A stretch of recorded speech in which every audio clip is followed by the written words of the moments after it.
Yes. We need your screen to be the camera, so the people. Okay, can I just get sharing rights? Yes.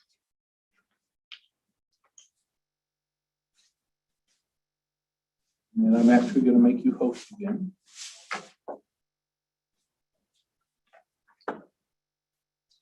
You now have the great controls. All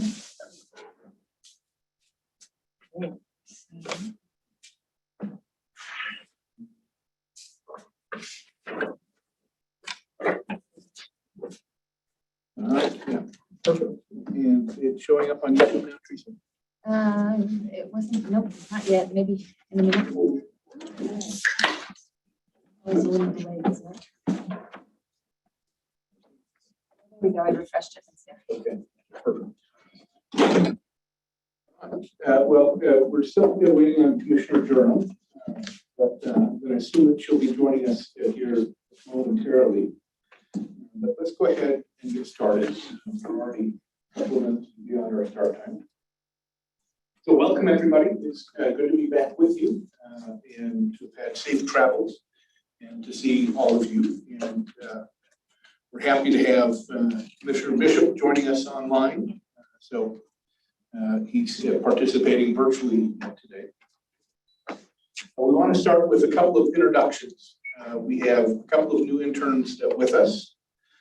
First, we'll have Soraya Benyon introduce herself, and then we'll have Audley introduce herself. Soraya? Hey, I'm Soraya Benyon, and I just started yesterday, but I just recently graduated from BYU's Master of Public Administration program. So excited to work here and help with this project. One of my terrific students, so thank you. Soraya. Also speak Spanish, that would be helpful as well. Terrific. Autumn.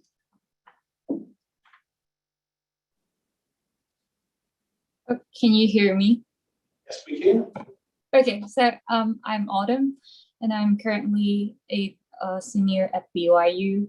My major is geography, and I just started working. I think it's last week, and I'm a GIS intern. We're delighted to have you as well, Autumn, especially your expertise in GIS. Helpful to the commission. Thank you. The next item we have on our agenda are minutes from the June 8th and June 15th meetings. So first, with the June 8th meetings, does anybody have any corrections or changes that they would like to make? Not hearing or seeing any. I move we approve the minutes. Second. We have a motion and a second. Given that we have Commissioner Bishop with us online, we'll go ahead and take a roll call vote. We'll go ahead and start to my left, Commissioner Hilliard. Aye. Commissioner Baker. Aye. Aye. Commissioner Hill. Aye. Commissioner Thorne. Aye. And Commissioner Bishop. Aye. Okay, motion carries. So now for the June 15th minutes, we have any changes or corrections that need to be made? Move we approve the minutes as sent mailed to us. Okay. Second, and any discussion? We'll go ahead and begin with the roll call vote. Commissioner Hilliard. Aye. Commissioner Baker. Aye. And aye. Commissioner Hill. Aye. Commissioner Thorne. Aye. Commissioner Bishop. Aye. Thank you very much. That was quick and efficient. We now move to the session where we get to have a conversation with our legal counsel. So Matt, we'll go ahead and give you the floor. Thank you. And I think it might be best if I orient myself here and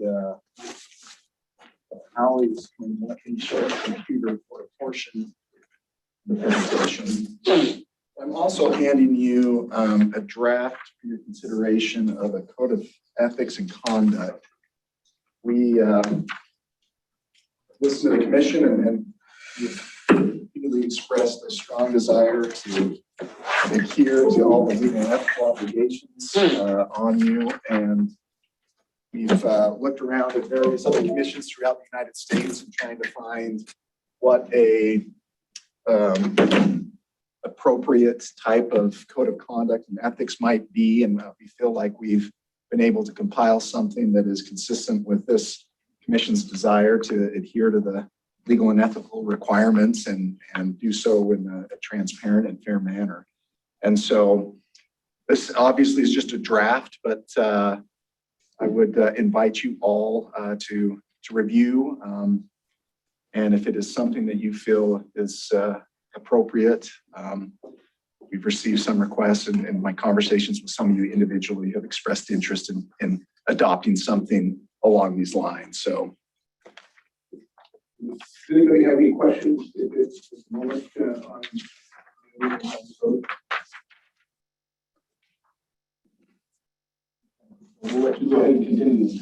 Great. So can we get the screen up, Ali? Yes. The pictures, there you go, Gordon. Thank you. Okay, sure. Mr. Hilliard, I'm reading, if you want to turn your mic on. thank you. I'm reading Mark in number 4. It says here, the commissioners promise to act lawfully and never solicit or accept anything of economic gain in exchange for a vote or other action. I've always felt that to get any kind of gift at all has an implication that we shouldn't do it. And so if somebody, for example, said, here's a nice coat we'd like you to wear, even though it's not asking for a vote or any action, I just think we shouldn't be accepting anything. It's the appearance then. Yeah. Maybe a drink of water. And some of that, the minimus things you really can't, but Sure. I would like it to be in a position that we go to the point we don't accept anything unless everyone gets it, it's cleared by the chair. Thank you, Commissioner Hilliard. And I think that's obviously in line with how this commission has approached their duties and obligations because, you know, we've taken the language of what is required, but that would then be an additional step that's not required under the law or the ethical obligations, but one that it sounds you may be willing to accept and acknowledge. So we'll make that change and circulate, especially to those commissioners who aren't here present. I will email you a copy of this draft and then we can discuss whether a vote of adoption may be put on the agenda for the next meeting. So second on the agenda, we prepared a few PowerPoint slides addressing the communications of the commission and specifically addressing the private communication disclosure requirement that we discussed and that we're all grappling with. We felt based on your comments to us and questions that it would be helpful for us to try to better understand what those obligations and requirements are so as not to deter any communications or conversations, but also make sure that we're complying with any disclosure requirements under the Redistricting Act. And so if Ali could toggle to the 2 slides, please. Go forward to. Its first slide is showing up yet up top. But essentially, we've broken down the requirements here under subsection 3014 that we all know about. And I'm going to read it while we try to get it up on the screen for you. Just as a reminder, and I think we're familiar with this, but a member of the commission may not engage in any private communication with any individual other than other members of the commission or commission staff, including consultants retained by the commission, that is material to any redistricting map or element of the map pending before the commission or intended to be proposed for commission consideration without making the communication or a detailed and accurate description of the communication, including the names of the parties to the communication of the map available to the commission and to the public. So I think we all read that. We're all trying to grapple with, okay, how do we apply and adhere to this? And there's certainly various challenges that come with that. One way that we've looked at it that might be helpful is to break it down into 3 steps. The first being simply, who are you talking to? And as you saw in that first language, any correspondence or communications that you're having among yourselves or with the staff or consultants would not fall under a private communication as defined. And so that should give us at least some comfort that as we're discussing maps, discussing details of the maps as a commission or with staff or with various consultants, there should be no concern about needing to document or otherwise say, okay, this needs to be provided for public disclosure. So that's the first step. The second question is, okay, if you're talking with anybody else, what do we do? And the way we look at it is, are you discussing a specific map or a part of the map that is proposed, or you have reason to believe will be proposed to the commission for consideration? And as attorneys, we grapple with this type of provision, and I'm sure Judge Thorne could give us his interpretation of this, but I think this obviously poses certain challenges. Is what does that mean if it's being considered or it's being proposed? And I think there's a little room for interpretation in that regard. Now, certainly, I think they want it to be a practical situation and not have the ironic effect of dissuading us from having those type of conversations with people of the public. That is certainly what we're wanting to do. And so I think within the letter and the spirit of that, that because it limits those types of conversations that must be disclosed to actual pending or maps that are being considered, I think that shrinks the universe a little bit as far as what these private communications are. But if it's not something that will be considered or is pending before the commission, then that would not qualify under the plain language of that statute. And especially as we're still in the early process, haven't received the data yet, there's no maps coming, that does raise interesting questions of, okay, what if I have a conversation with my neighbor right now about, hey, I want this area? And those are kind of some of the sticky things that we may need to work through, because I'm not saying that is immediately excluded, because if subsequently there were a map that was related to that communication, then there could be an argument of, okay, do I now need to disclose that communication and do so? And so a few of the takeaways with that are, we're here to work with you on a case-by-case basis as helpful. If you have any questions on that, you have my cell phone, you can always call.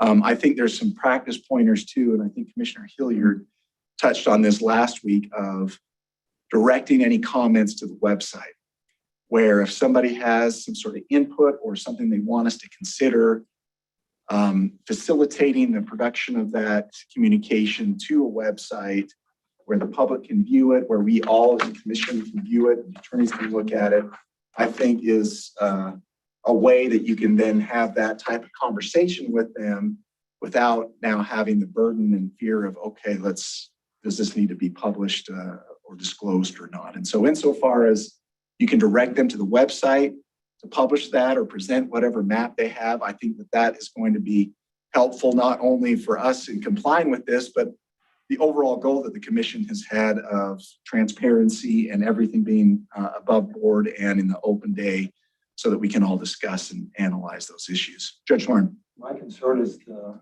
meet and greets before the public hearings. If somebody says, I want Davis County to be together, or I want San Juan County to be a part of Grand County or something else. Is that, I mean, there may not be a proposed plan pending, but there's certainly going to be one that involves those questions. Sure. And that's where we get into some of these additional details of, okay, was it a material communication or a discussion? And we're going to go through a few kind of case studies, and we can talk about, okay, does this qualify? Does this not qualify? Does it kind of flesh out? But you're exactly right, Judge Thorne, that those type of issues, especially at a public hearing where they are coming and talking about those things, again, insofar as that can be made public either through them submitting to the website or even at the hearing in a more public forum, that it's not just a private conversation, that would certainly alleviate any responsibility on your part. But we can certainly anticipate certain scenarios where that's not going to happen, where someone will grab your ear and say, hey, this is what I'm thinking. And you'll have to be mindful of, okay, is this going to be relevant to a map? Is it relevant to a map that we have? Is it something that is going to be considered? So as you analyze this, one thing I think to consider is that the communication has to be material or important to the proposed map. And under Utah case law, to be material, the information must be important. And importance in turn can be gauged by the degree to which the information would be expected to influence the judgment of a person. And I think what we're trying to figure out, and this is still a work in progress, is as you get inundated with, comments and other issues that you don't feel overwhelmed or, want to push them away, that this is yet another limitation, I think, that they did out of practical realization of, look, there's going to be a lot of discussions and there's going to be a lot of things, but what I think they're most concerned about are those material conversations that you as a commission are going to consider as part of any map analysis.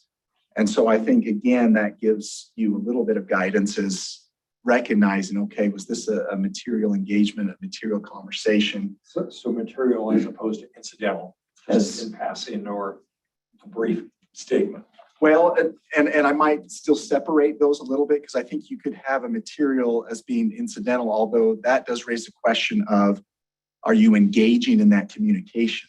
And that's the very first line is may not engage in any private communication. And so that might fall under that kind of exception of saying, well, this wasn't even really an engagement of a communication. This was just a passing, a statement, something that doesn't even rise to that initial level.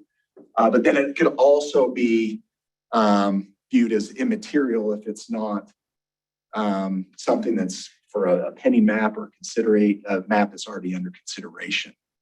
So in that scenario of the meet and greet before the public hearings, if we just simply put on the record during the meetings, a number of people approached me about wanting to keep the county lines together. Is that enough of a disclosure? Well, Especially if I don't know their names or anything else. That's how you get to the next little tricky aspect of identifying the speaker of that. And I don't think that that's necessarily what the intention is to say, oh, we need to know that person who in passing gives this comment. I think and Noah gave a description last week, which I think was helpful of what we're really trying to get at is these back smoke-filled rooms where you're sitting down with some secret private group, drawing the lines and then bringing it to the light of day after the fact. I don't think that the real core of their concern is those type of comments that would require you to say, oh, and your name and your address, and social security number, let me get that for you to publish. I think as we get closer to those, we can decide how we want to address that. But my reading of that, of the statute and the act currently wouldn't, I think, require that type of specific disclosure based on that example you gave. Commissioner Baker? If a person submits a map online and then a week later we go to a public hearing and the person and myself, for example, have a conversation or end up in a conversation about it, would that conversation be considered separate or would it be combined into the map submission as a discussion?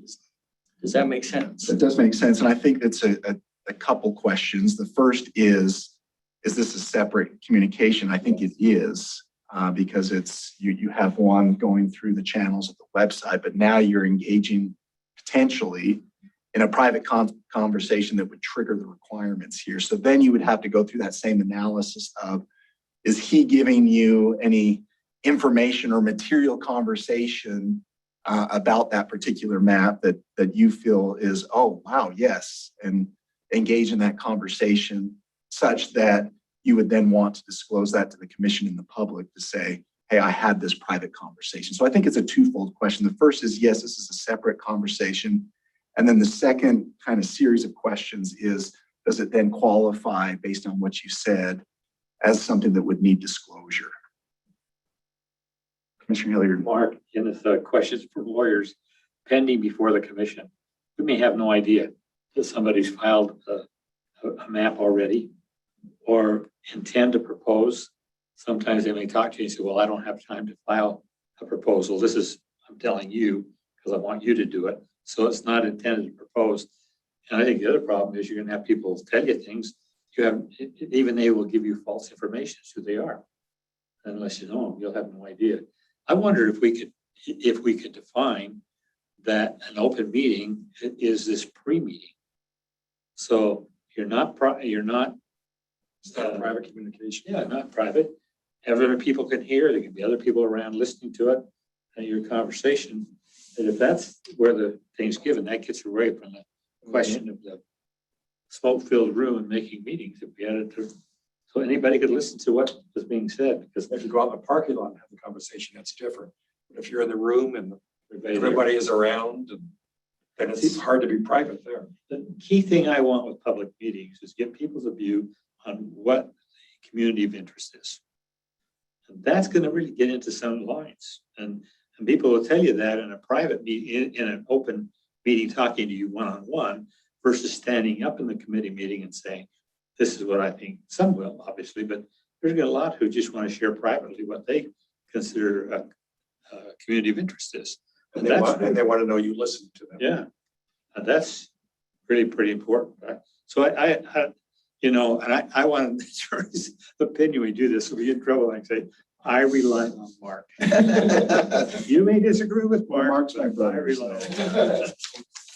Yeah, no, I understand, Commissioner Hilliard, and you raised good points. I like your idea about a pre-meeting being considered an open meeting. And I think, once again, this act contains that flexibility for us to be practical with it and not have it have a detrimental effect to say, look, this has just been a disaster where we don't even want to have any conversations. We don't want to stifle conversation. Right. And I know that that's been the intention of the commission from day one, is to have that conversation, to listen to the public, understand their voice. And I think there's a way that we can do that under this act, and we'll work with you on that. And let's go through a couple examples if we might. Alex, you go to the next slide. So Commissioner Durham is scrolling Twitter and notices that she received a message from a prominent attorney. This attorney tells Commissioner Durham that he just submitted his proposed map to the UIRC. The attorney sends a photo of the map and asks the commissioner what she thinks of it. Commissioner Durham replies, thanks, I will take a look. What do you think? Would this be something where, I don't think it's material. and why not? No details, no reasoning, just saying, I submitted it, you're on notice, I submitted it, you look at it. Good. Yes. I think that is. I think there's a question as to whether or not she's engaging in a private conversation with this when she just says, great, thanks. It's been submitted to the public. It's just that there's no kind of indication as to any action or anything like that she's saying with that. I think the initial reaction is, wow, I guess this seems like it deals with the map. I need to report this. But as you kind of look through what the statute actually requires, I think that I agree with Judge Thorne that this would not be something that would necessarily be material and be required to be published, especially as they're submitting it, the proposed map to the UIRC. I mean, that's if they're adding extra reasons behind it, or I represent this group and we're supporting this map, that might cross the threshold. that might. But I like the fact that it's going to the website. It's going to be viewed by many others, but there's absent are those details about a material aspect of the proposed map.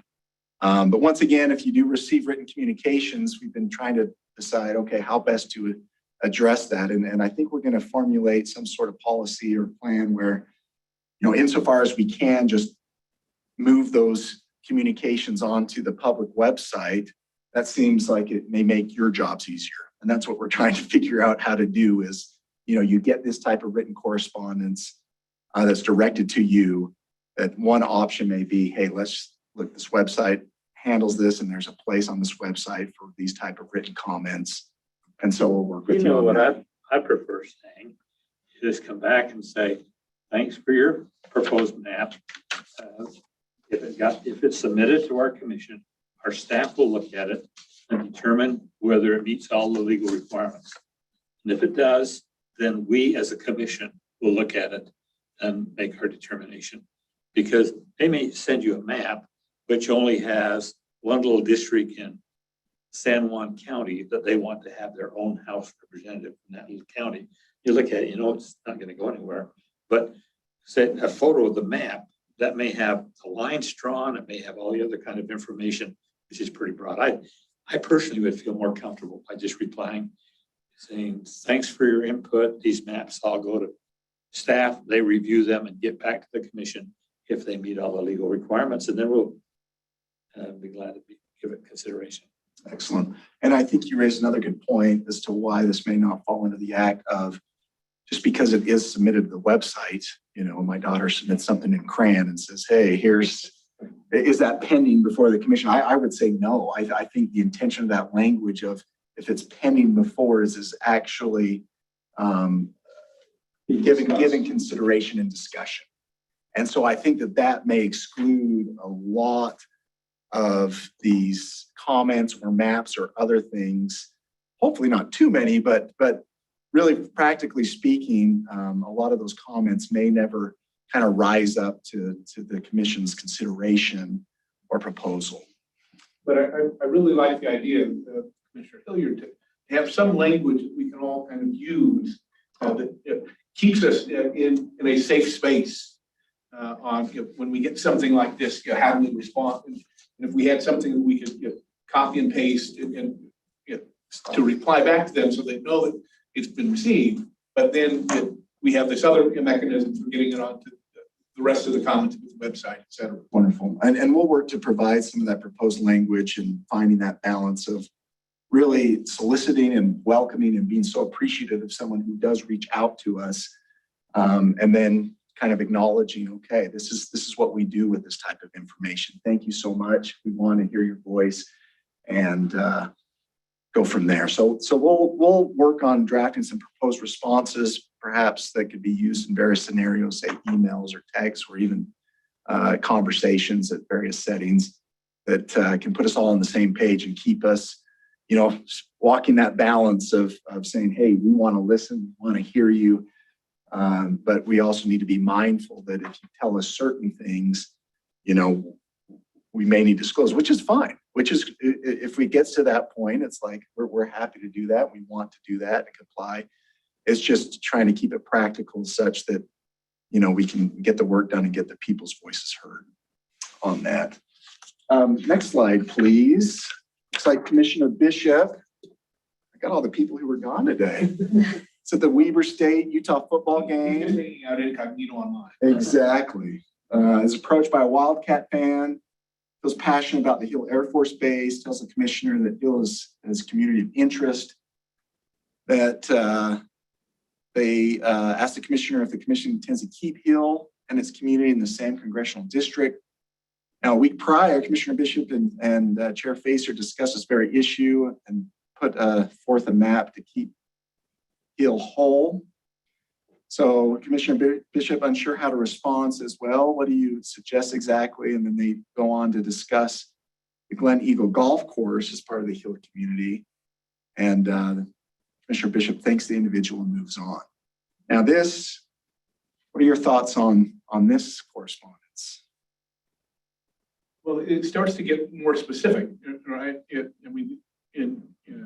materialness starts to become substantive. We're talking about a specific area, the golf course, the Hill Air Force Base, and it was an issue that I'm assuming that Commissioner Bishop and I had that conversation in the previous public meeting, so that there is some notion that it's before the commission. Yes, and a discussion with a potential map that it gets down to this. And now we're getting into that area where I think, okay, this seems to check most of the boxes under the statute of the potential materiality, engaging in a discussion such that if that map were to come forward, which is likely, there's going to be a map that will address, this area and the Glen Eagle Golf Course, that we would likely advise you in that situation that, okay, let's make sure that this conversation was disclosed to the commission and to the public so that everything's above board on that.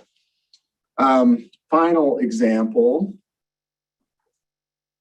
It's like Commissioner Hill is at the Sugar House Community Council, and during a break, parents approach her and ask to make sure that Highland and East High remain in the same school or district. They give their reasons for that, saying they want to speak with one voice at the state board. And Commissioner Hill, being so friendly as she always is, responds, well, I can understand that. They have a lot of common interests. They've submitted their community of interest maps for the state for consideration. They handed her a copy of it.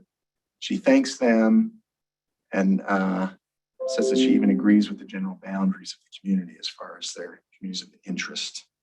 Would that be something that would need to be reported?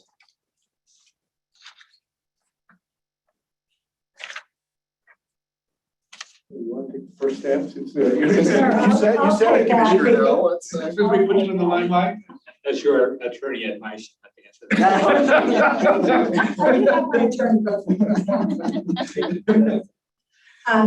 No, I think to say I can make a response. Thank you. And then they talked about the submission to the looks like they submitted that possibly to our website, and then I received a printed out copy, which I think is okay as well since it's been submitted to our public website.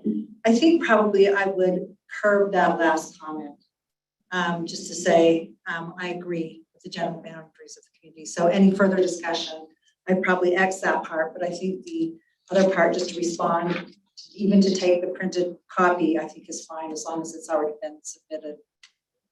Wonderful. And I think that was a practical and ethical and legal response to that, and recognizing too that this is where you can start venturing into some murky waters as you start opining on certain things. And I think, I mean, you've all are experts in this field of letting people know their voices are heard without necessarily giving them that soundbite that says, yes, Commissioner Hill's on board, or something to that effect. What if you later find out they really have not submitted it?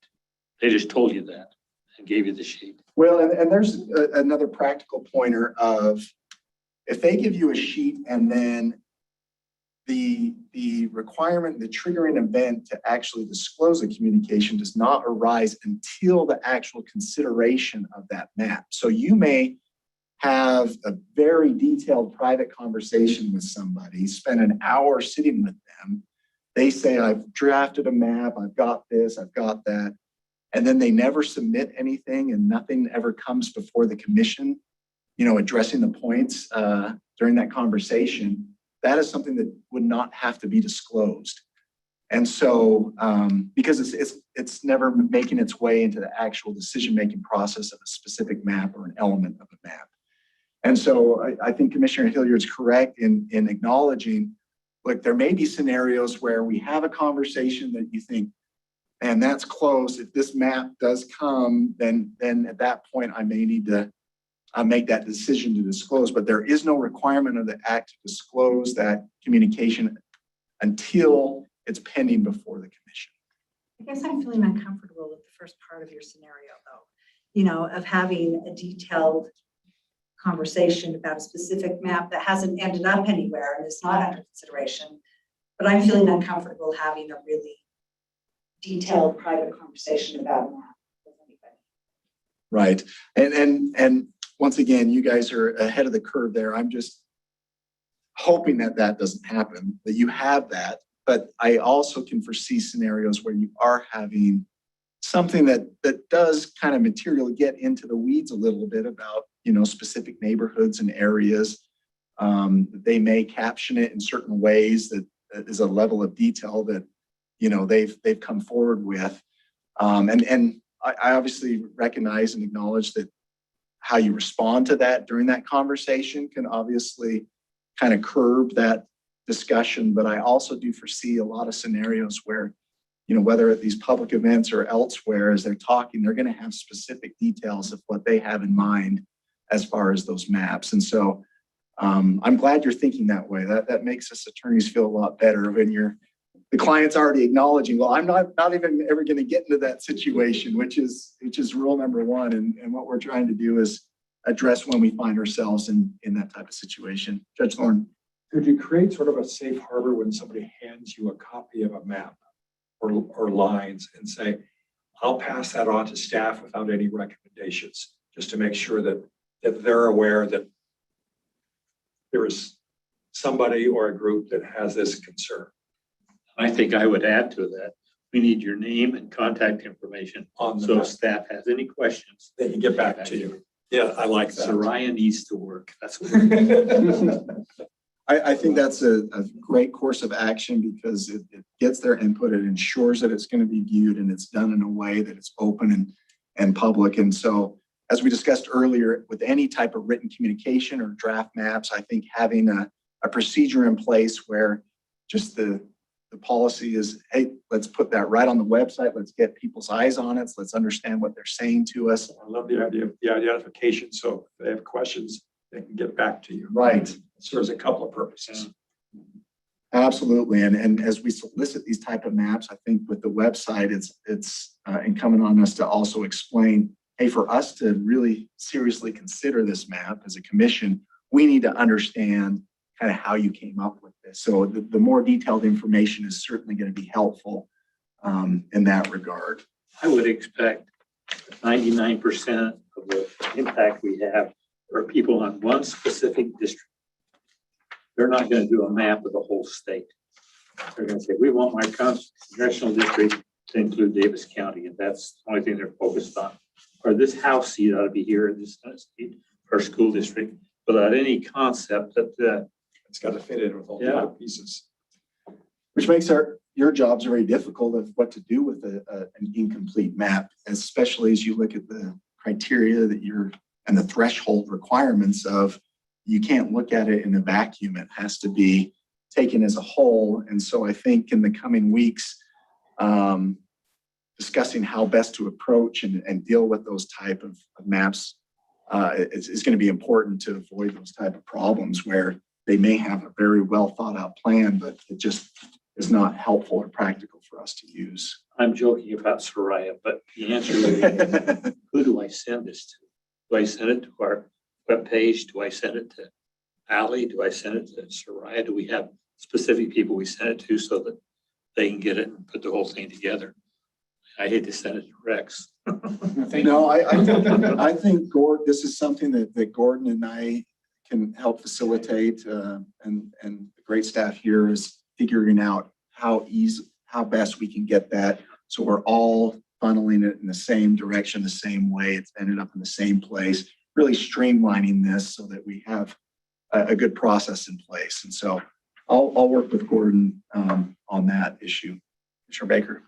So what I'm hearing is that if a communication occurs and there's any doubt about it, it should be reported at least to yourself and Gordon, and maybe you could direct us from there. So when in doubt, report. I think that's always the safest course of action within reason, I would say. I add that qualification because Rather than us individually trying to interpret. right. Yeah. And that's where, we'll continue educating and learning together as to, okay, which ones fall within and which ones can we immediately exclude so that you're not concerned about, hey, should I be reporting this or not? And that we're spending an inordinate amount of time dealing with that as opposed to really trying to just understand. And if a report is made, would it go to yourself or does it need to be in an open meeting? Well, Or in front of the commission? Where would the report begin? That's under the statute, it says it needs to be provided to the commission and to the public, but it doesn't give specific direction as to how that's made to the public. And so our thought is that as we streamline this, the benefit of getting it on the website is it kind of meets all those needs. It is publicly accessible, and therefore just written communications that end up there would satisfy that requirement. It's another sub-question. What about the person who want to talk to you but does not want to make public their contact information? Well, and it's having lawyers. You're asking the exact same questions I've been thinking about. What if someone doesn't want their name published? What if someone just, and so those are difficult questions. And for the website too, are we violating any privacy issues if we say, oh, we now need to take that communication and tell the whole world what you told me and what you thought was a private communication? And so I think those are some tricky issues where educating somebody as quickly and briefly as possible, and we'll obviously try to do it through the website, through opening comments at our meetings of, hey, here's what happens with these conversations, and here's what to expect, and here's our goal and our philosophy and our charge as a commission, and that is to hear the people's voice and to make sure that this is an open and transparent process. And in order to do that, we want to hear your voice, but we also need to do it in a way that allows us to hear all your voices and not be so tied up in, having to get your name and information for all these private conversations. And so I think as we work in the coming, weeks and lead up to these meetings, having some sound bites, having some statements, safe harbor, I think, or I'm getting the impression, would be helpful and appreciated to really understand how to address those type of issues. Because it's complicated. This is a new statute. Everything is new. And like with any statute, as you all in this room know, applying it can be challenging. So I'm just going to actually forego the rest. I don't want to take too much of the commission's time. And what I may do is just circulate some of the materials on grandma and legislative privilege that for your reading.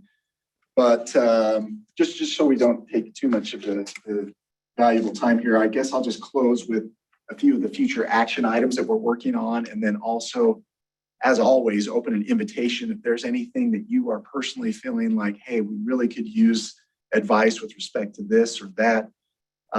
We're here, we've got resources, we're wanting to help in any capacity. And as you know, the legal issues permeate the entire process. So there's really no part of this process that doesn't touch on legal aspects. So don't feel like, oh, well, that's maybe not solely a legal question. I think our job is to help you comply and produce a phenomenal product. And that means everything, the nuts and bolts as well, in order to comply and meet this daunting task. It's going to take a lot of that type of work. So to that end, a few of the things that we've been thinking about, the first is that we're working with Gordon in identifying and adopting some of the budgetary procedures, accounting and personnel and human policies, resource policies.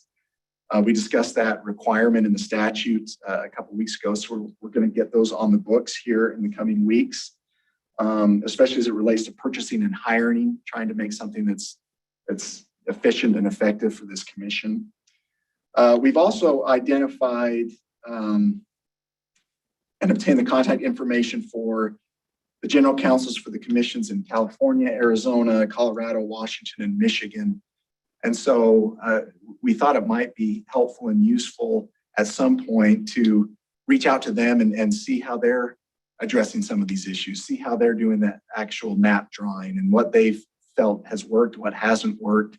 I think that might be a valuable resource that we can do. And so where appropriate, I think we can certainly reach out to them and provide you with the guidance and the lessons learned from those other commissions. I think is always very helpful. What I'm really excited about, I think by next meeting too, we're working on providing you with various possible definitions of the criteria. And I think that this is a very important aspect of the work of the commission, is to understand, okay, what does this mean? And so we've compiled from across the globe all the various definitions and how various commissions have interpreted it and viewed, that we can now present to you and have that discussion of, okay, what makes sense for us here with this criteria? How do we want to define this? How do we want to define that? And I think that's going to help us sharpen the focus then of, okay, how are we going to then apply that and use that in the map making process? And so by next meeting, I think there'll be at least a handout or a presentation of some of those definitions, and we can start honing in on the definition of those criteria. I think that is those are the primary points. Again, we're always available and happy to respond to specific questions and issues that you see. So do not hesitate to reach out. But we are so grateful and honored to be a part of this process, and still very excited to be working with you.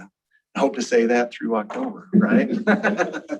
Oh, in December we'll pursue. Or December. Exactly. You don't wish that upon us. Any questions? And I would really appreciate your presentation. Any additional questions? Just thank you very much. Well, it's our pleasure. And thank you. Thank you, Alan. All right. Let's go ahead and move to the next item on the agenda, which is a budget amendment. So we've got some material to share with. I did make handouts and I should have done that, but we'll show it up on the PowerPoint. So the public can see it, but commission will have to look at the screen. What we've done is we've allocated, remember the discretionary funds, we've allocated more of that into the budget. So what you're going to see here is a very nice looking PowerPoint. And you're going to see that we end up with a $91,000 discretionary fund element. So we are going to save that for most of the period to make sure we have any exciting things we can do with that. But there's the cover. Isn't that exciting? Yeah. Okay, so this is what the state sees when they see our budget. So this is, if you go to the state ledger, this is how they break it down. To me, I find it a little bit not as useful as the itemized. So this is what you're voting on, what this looks like. And what I'm going to take you to is the itemized, so you can kind of see what that looks like. So what you have here, so we have, we had set aside $5,000 for travel. We haven't spent any of that, but we'll be using part of the leftover $900,000 by combining that with that later on, but it had been in the budget. This budget includes the communications, everything we spend, including here's the legal, here's the marketing. We spent $10,000. I'll show you what those are. That's pavilions, the balloons, the t-shirts. Actually, we spent only about $6,000, but we put $10,000 there for more t-shirts. But just for the events that we're doing, and we'll give you a rundown what those were. We have the $25,000 that was set aside in the budget for the webpage. We'll show you that today. It's officially in quarantine, so in 2 weeks it will go live. And the $5,000 was for the redistricting conference, and we put $6,000, and that is the meals that we're having with the commission. Then we have the software and the computers that we purchased. That's in this line item. So we've put money in each of these items, and we end up with a so our total budget amount is $1,015,000, and so what's been allocated. Oh, and then the personnel. This includes 9 interns, your staff, and the commission. So we end up with this allocated. So we end up with about $91,000 unallocated funds. So I'm going to go back to the previous sheet. This is, you can find those numbers on this sheet. So they just end up combining them quite a bit differently than what makes sense to me. Yeah, you have to add them in differently. So this is what the bottom line is. You still have $91,130,000 unallocated funds. And then they break it into this, and that really is what makes sense. I don't know if that helps. Your questions, comments? Please, Commissioner Hilliard. Thank you. 2 questions I have. Number one, as I recall, the they spent $1 million on this. I see 15,000 more. Where'd that come from? So it was actually $1,015,000 was the formal budgeted amount. And why the extra 15,000, I'm not sure, but I'm telling you, Rex is a hard negotiator. He beat up the state legislature and they gave us extra 15, so we're thank How you. much your wife did. The second question I have is somebody asked me, does the Better Boundaries people get any of this money or the money all stays completely with our commission? it all stays with our commission. So if we want to give Better Boundaries money, we could, or whatever things we're spending, but the money is all, we're responsible for all of it. That's correct. Okay. Other questions?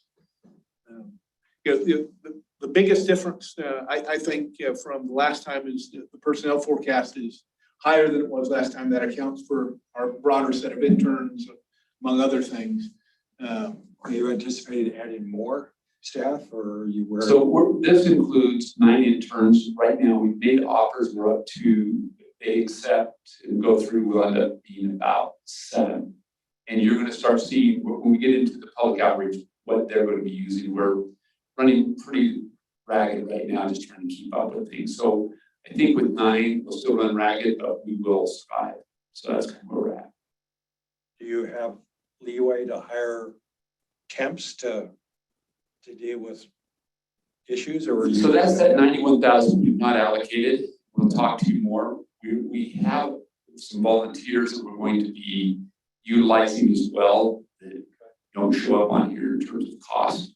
So we will have more than what we're projecting in terms of people. Resources, I guess we call them. Used to be people.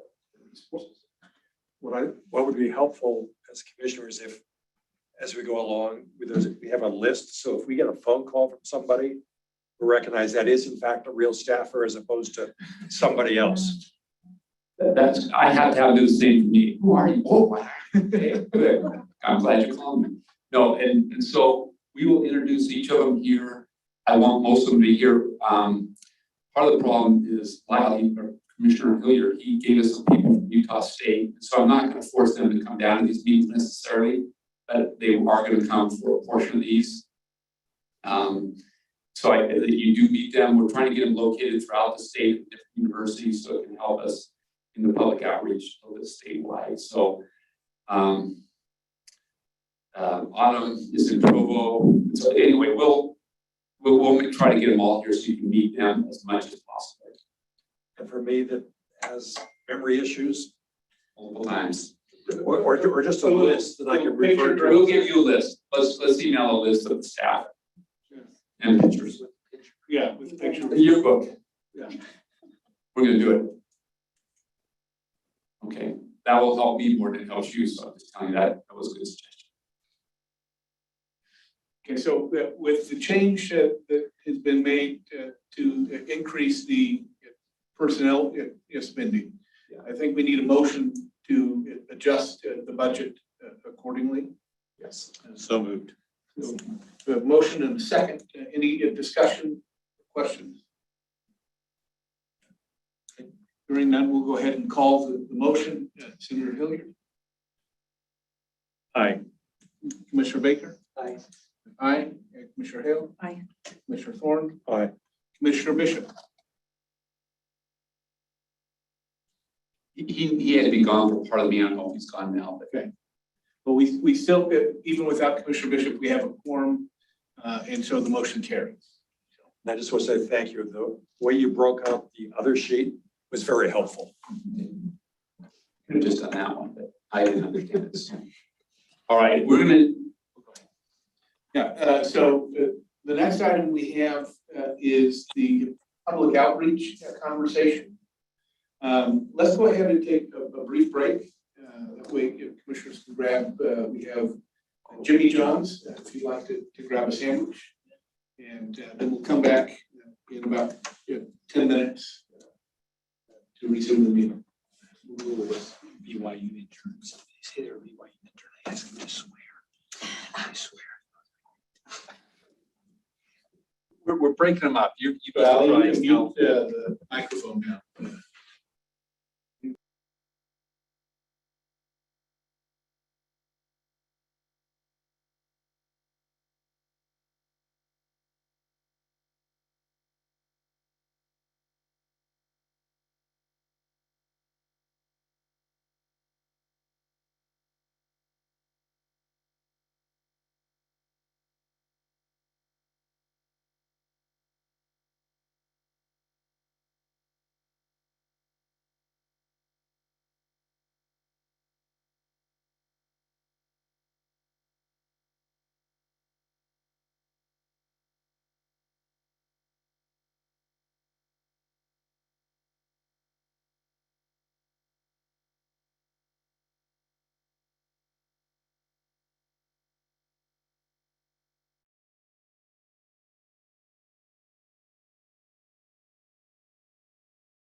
Do we want to? I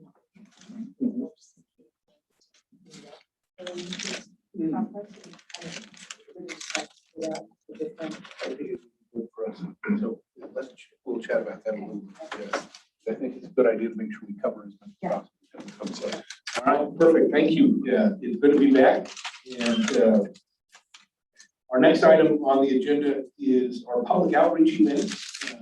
And Gordon is going to talk to us about a couple of exciting things we have going on starting this weekend. Thank you. That is if he gets some water. This is better part of the program because we're gonna have the interns do a lot of the presentation. Let's do a quick introduction. So what we're looking at is, you've all heard the date of August 16th, and that's our most important date we have. That's when the census data is supposed to be released. And there'll be some period of time to get it refined and up and running. And during that time, we'll talk about that kind of towards the end of the meeting, what we're going to do to try to get the maps done. So we have, the first is the community of interest, and then after that, we'll be doing the public meetings, taking the maps, doing public comments on the maps that you create. So let's go to the next slide.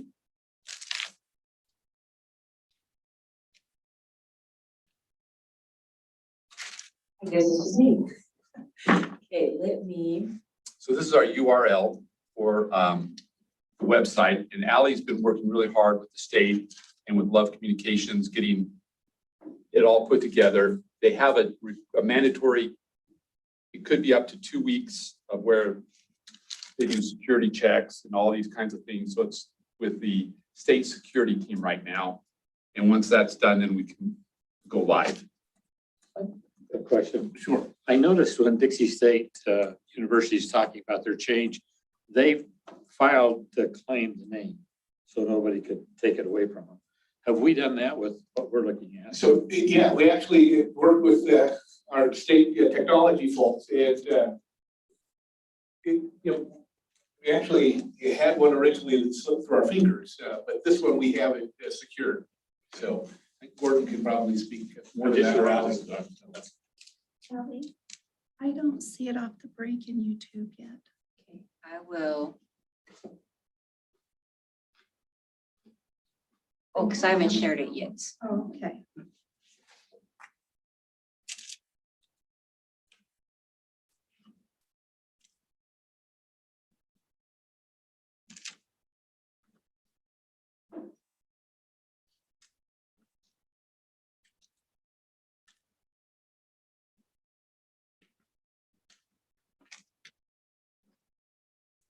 Is it showing?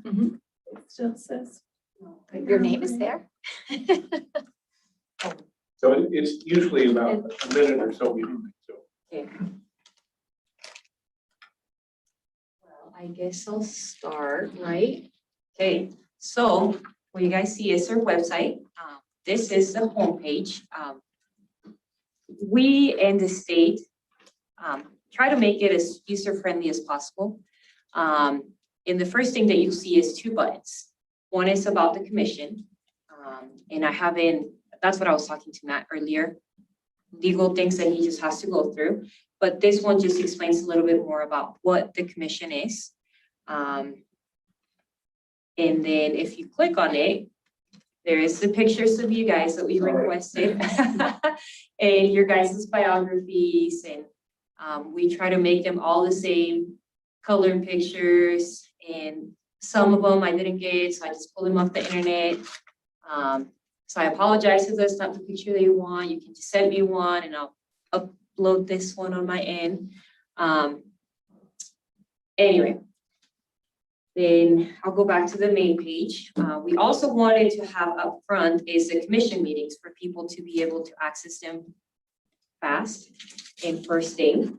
So if you just click on it, it'll take you to the YouTube video. You just click play, you'll stay on that website. And on the, right side, it has the agenda. You just click on it, it'll start downloading the agenda. It'll have the minutes. Now that they got approved, I can upload them and link them to that, the legal presentation that we went to in the last meeting and all the other presentations as well. So it is up to date and it has all the meetings. If you notice on the back or on the bottom of the website as well, it has all of our social media. We have gone live on social media. We do not have a lot of followers on it because we are empty. But we're hoping that that's not the case coming up. If you click on maps, we ask you to submit your communities of interest. That kind of what Gordon's showing that timeline, that is kind of what we want for the public, is to submit their communities of interest. Once the software is available, which should be tomorrow, we will link it to the button where it says map your community, and it'll take you to the website to go ahead and map your community. If you click on this button, it'll take you to the Lieutenant Governor's website for you to see what the current boundaries look like for all 4 congressional, state, Senate, State House, and the school board. And then if you click on participate, you can participate in various methods or opportunities. The first one is by submitting your community of interest to the commission. Again, this button will take you to the software to draw those communities of interest. And then the other one is public comments. We want to hear from people what they think. If we're doing a good job, if we're not, what we ought to be doing, what do they think about certain boundaries, X, Y, and Z. We wanted to make it available on the website as user-friendly as possible, as well as through our email that we have set up for comments. Redistricting 101, it just gives them a brief description of what is redistricting, who is responsible for redistricting, how to participate in the process, and why is redistricting important.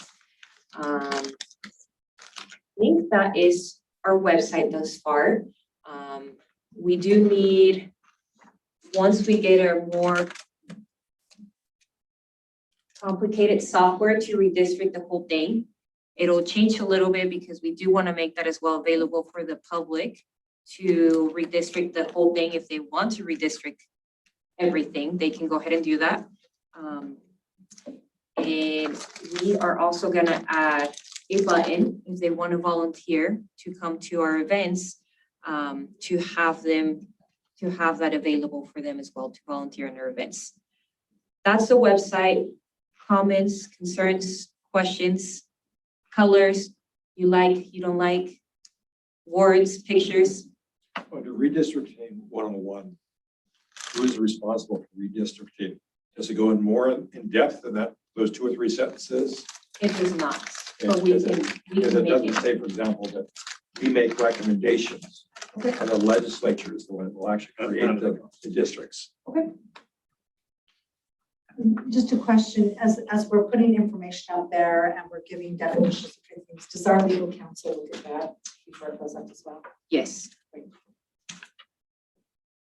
I would want to make it very clear for people who start doing their own maps, that you understand, number 1, population per district should be X, whatever it is.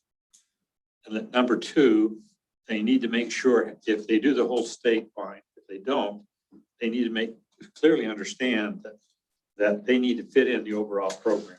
They could have a perfect map for themselves, but if it doesn't fit in with what we have to do for the rest, it doesn't do us much good. So I would really want to encourage them to do a redistrict of the whole congressional, Senate, House, whatever it may be. I'm sure most people don't know what I'm talking about. And I believe from what I heard from our software people is that if it doesn't meet the legal requirements, it does not let them submit a map. Did I hear that So right? when they go to Esri, it has 6 checkoffs, and if they don't meet it, it tells you what you are deficient, and you have to keep, it's an iterative process. You never just go into district, you do it, it doesn't work, you have to come back and change it multiple times to get it to work. And so that software is going to be another several weeks before that's up and running. And so we haven't included it yet, but we will have that button as soon as we're ready. And anything anybody does now won't be as important because the census data is not available. So they can do all the district thing they want, but we're not taking those submissions until we have actual data that's correct.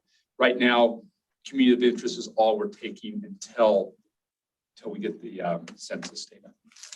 So the language from the state statute says, for example, that congressional districts have to be within 1%. We heard from the attorneys that you need to be within a handful of votes, or excuse me, a handful of people, population rather than 1%. When we have those requirements that people submit, are we using that handful of people or are we using the 1%?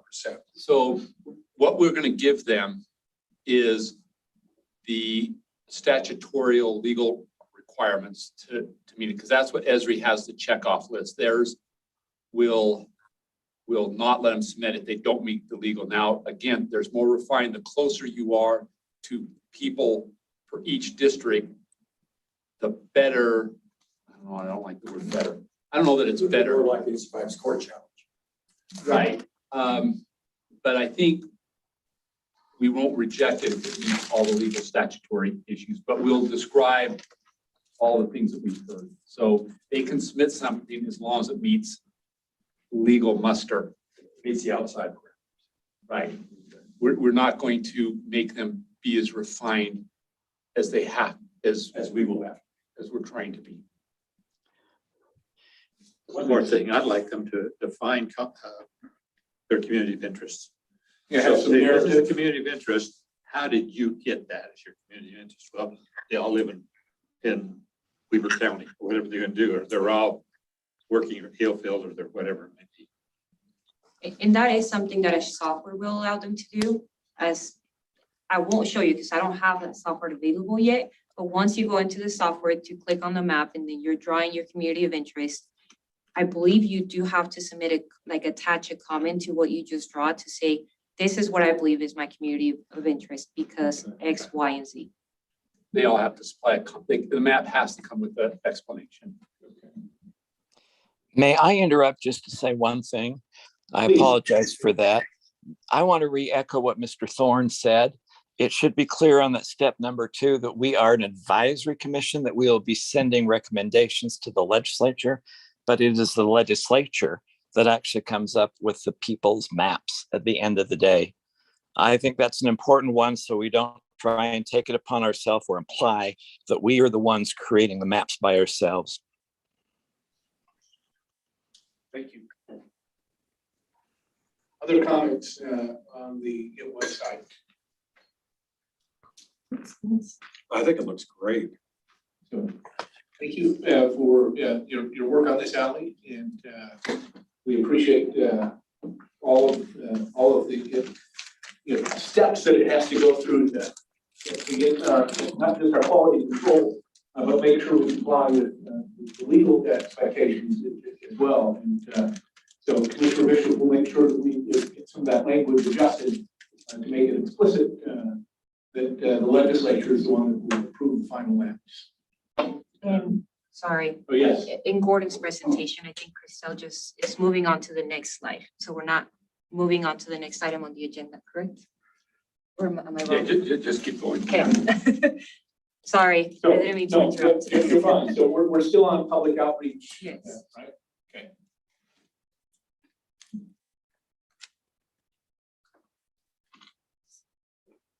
Okay, so this is the fun part. All of it is the fun part, but we've partnered up with Love Communications and they came up with these really cool graphics that we will use for items that we have ordered. So we have t-shirts coming in for volunteers as well as for individuals who would be giving it out to people who come to our booth. We also have these really cool stickers. So let me go back a little bit. We're gonna have a lot of events that are coming up shortly. And so we will have a booth at several of these events. And on the bottom, the triangles that you see on the bottom, that will be the top of the tent. And then of course it has our website on there. And so the goal is to really stand out as much as possible. So all of our volunteers would be wearing these t-shirts, and we will also be handing them out to people as well. And then we will have in our booth, we'll have tablets available for the community to come in and basically draw out their maps, and volunteers will be there to support them as they're going through this process. Once they're done, we'll hand them out a sticker that says iDistrict. They get to put that on their shirts. And we'll also have flyers to hand out that has our QR code on there, and it would lead them directly to, I believe it's where they would be able to go and create the maps. And yeah, so far that's what we have. And we also have a banner so all of these items have already came in. They actually came in like an hour ago, which we're very happy and excited about. And so really we're just hoping that when we're there tabling and doing these events, that like it stands out as much as possible, and you know, people come to our booth. So does anyone have any questions? So this weekend, as I understand, we're going to have booths at two different events. Right? Yes. We'll have at Freedom Festival down in Provo, and is it West Jordan? Yeah, West Jordan, Western Stampede. The Western Stampede. Yeah. So that is This will be going our to be trial experience to start this practice of getting people to draw their communities of interest and get it to us. It will, and I really like that Love Communication included our QR code on there, because it also means that people can also do this on their phones or on their own devices, and they don't have to necessarily rely on our devices to submit their maps. So hopefully we could get as many people to do this as possible at these events, with all the things that we have prepared. And we also plan to have like coloring pages for kids and parents who have kids and kids who are wanting to go out and play and do other things. So we'll try to figure out a way to really make it more convenient for people to participate. I was gonna say, is it appropriate for me to make a motion that Commissioner Hale attends all these meetings and reports back?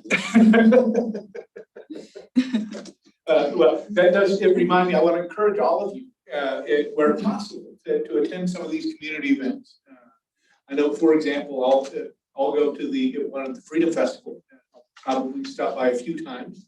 And I may not make it up to the Western Stampede Day, but if any of you are looking for something to do over the weekend and Yes. fireworks.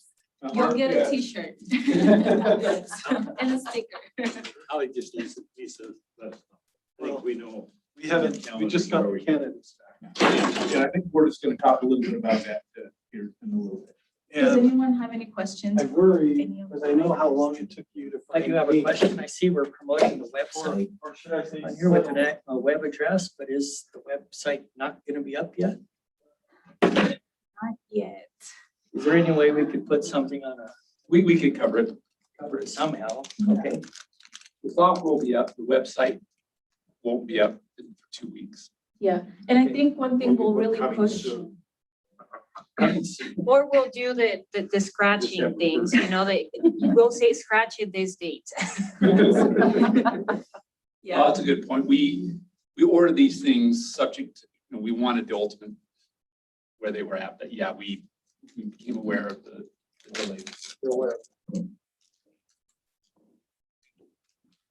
Anything else on some of this type of outreach? So, I'm impressed with the scope of what they're doing. And if you have suggestions for specific events that you'd like to make sure that we get to go to, the staff would be happy to make sure that we put that on our map and agenda. For example, I know that there will be some Hispanic days in Utah County around September, I think it is. I think it's the Labor Day weekend. And we probably want to make sure we include some of those kinds of events too, to make sure we're reaching out to diverse communities as much as possible. Thank you. We bought 3 of each, so we could be we could be at 3 activities at once. We can be at 3 activities. So when he says 3 meetings, 3 of the tents. So let's talk a little bit about what we're going to do with all this stuff we bought. So the green are ones we've already paid for or approved to go in. West Jordan didn't charge us. That was nice. Anybody else doesn't charge us, we'll give them a shout out. Anyway, so in West Jordan, we are going to be by the city hall or the city information booth. So we'll be right next to them. At the Freedom Festival, we are actually by the election. Utah County Clerk's Office. Yeah, the clerks where all the election stuff is. So we're going to share, we're going to be adjacent to each other. So we're trying to be partners with each of these communities as we go forward. Orange means we're debating, there's reasons for doing it and not doing it, and we're discussing whether we're still going to do it. But right now we're leaning towards doing it. You can see the events and the dates that we're planning to go to. You'll notice that this page ends at August 2nd to 7th. And because of the next page, we have the Alpine days, but immediately after that, you can see that the August 16th date arrives. And we think we're going to all of a sudden get extraordinarily busy working on maps that we may pull back on these events just because we still think they're important and we were trying to get a broader reach. So we may do some of these, but we may not do all of them. We're sort of figuring out how we're going to manage that. So just so you're aware, that's what takes place. The last 3 are in black. We feel that those give us a little bit further reach that we are going to have to probably, we want to go ahead and do those, and we will continue to get comments. Let's go ahead and go to the next page. Those are dates and things we're not necessarily looking for you to vote on or pick, but if you tell us one, we'll add them. We're trying to make sure we're doing all those and being a part of it. So we'll let you know so you can be there. But those aren't public hearing meetings. These are just staff events and activities.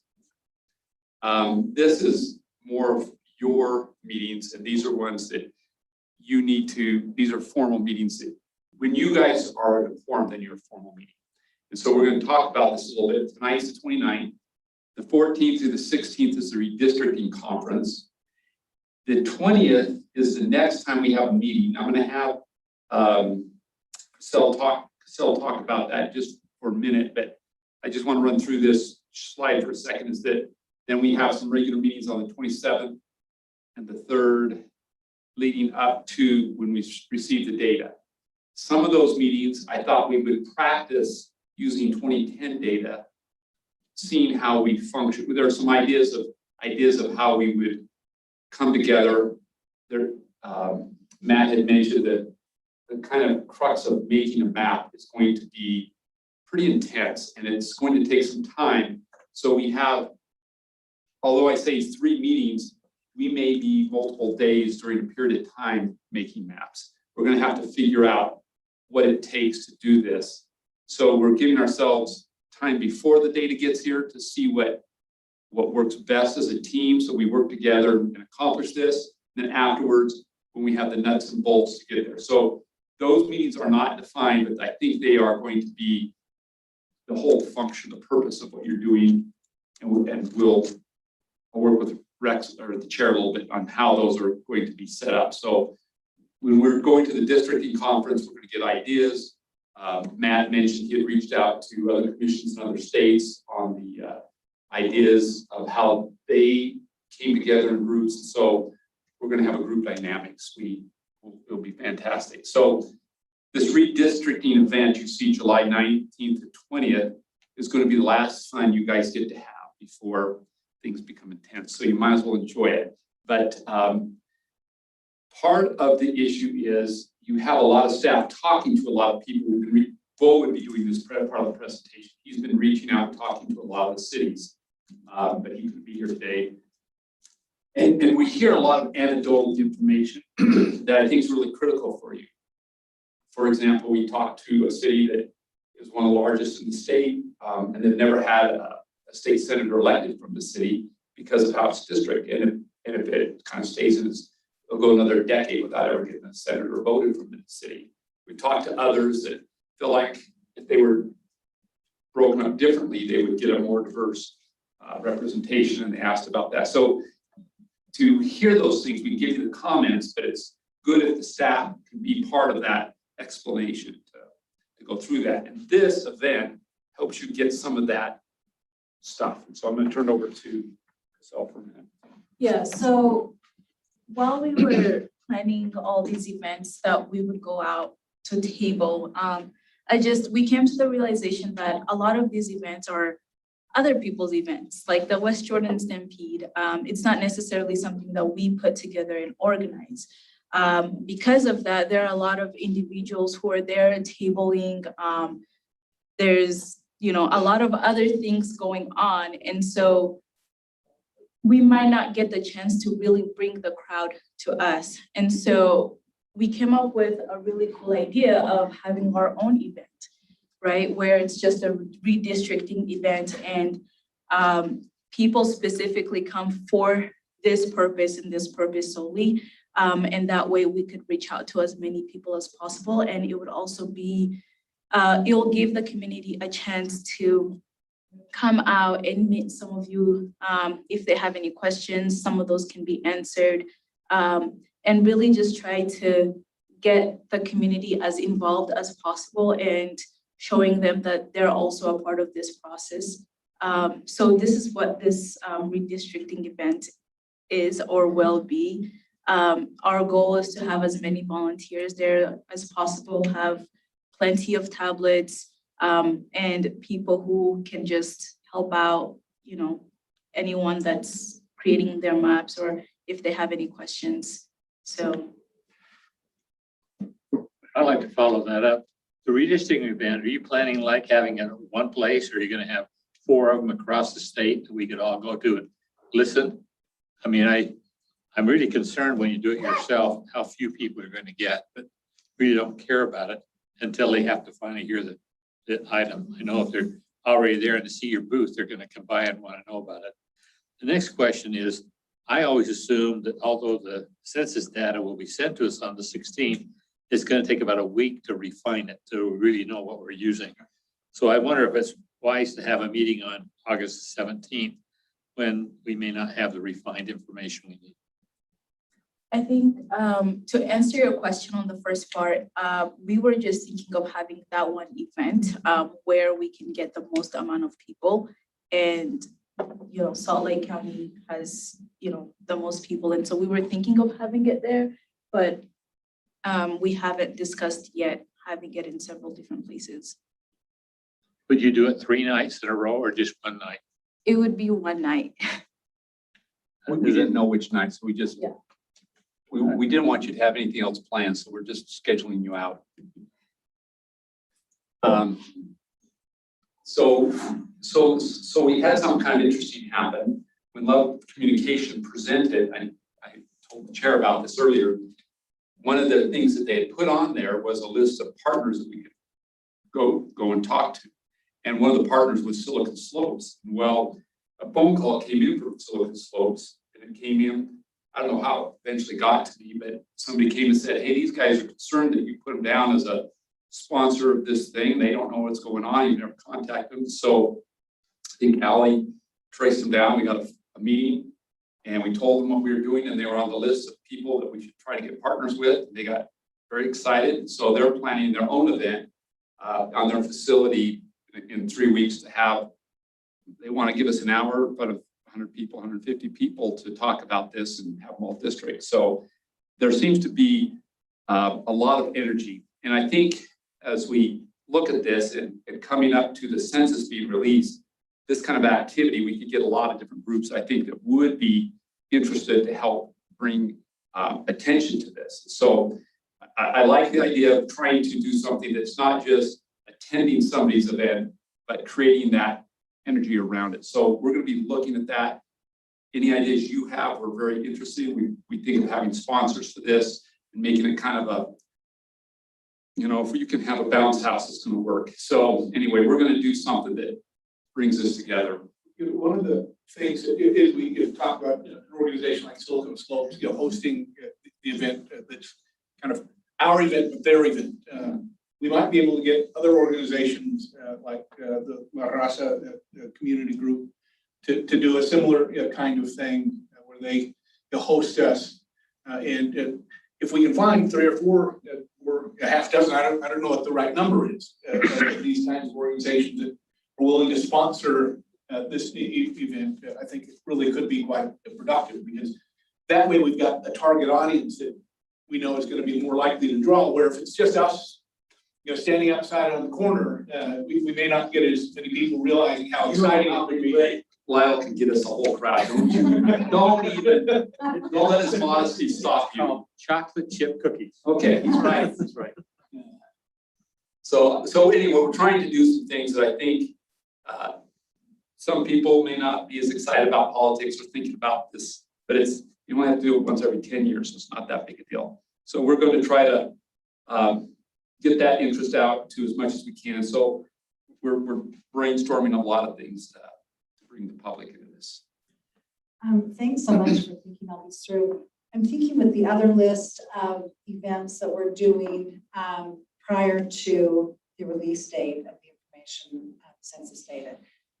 I would really love us to just try with every iota we have to complete those other visits that we have after the date release. You're showing those. Yeah, I just think that would really be important for us to try to head around. I mean, even though we are making stops, obviously in the fall, but I just think to be out in these types of events where people have an opportunity to come up and learn more. I think that would be really important. So we can try to do that, but that's a lot of work. I recognize that, but I think it's important. Yeah, we've all the tents, so we're going to use them. So I'm just going to make this suggestion to you. Julie Hollis in Logan is in charge of the visitor center, and she would know all of these places. I look at your map. See, Rich County Fair is important. It's Friday night before the Saturday fair, but you haven't put on Raspberry Days, Garden City, which is far larger in contacting people. And if you go over to Brigham City, you got Peach Days, the second Saturday, I think. So I think if you were Julie Hollis, and I give you her contact information, she knows all of these people. And I think she could give you the names and contact and get you really going in northern Utah for Rich, Cache, and Box Elder counties. that'd be helpful. We started looking at the events and we said, okay, we got to have so many of these different areas, and not being familiar, my mistake, with these events throughout the state. We picked some that may not have been the largest, but although I love Peaches, I don't know how that's off the map.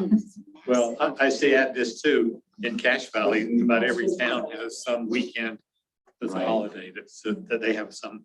And that's what we want. We're getting those UU students to go up there, and Utah State students so we don't have to go up there. We can just have those guys run that show.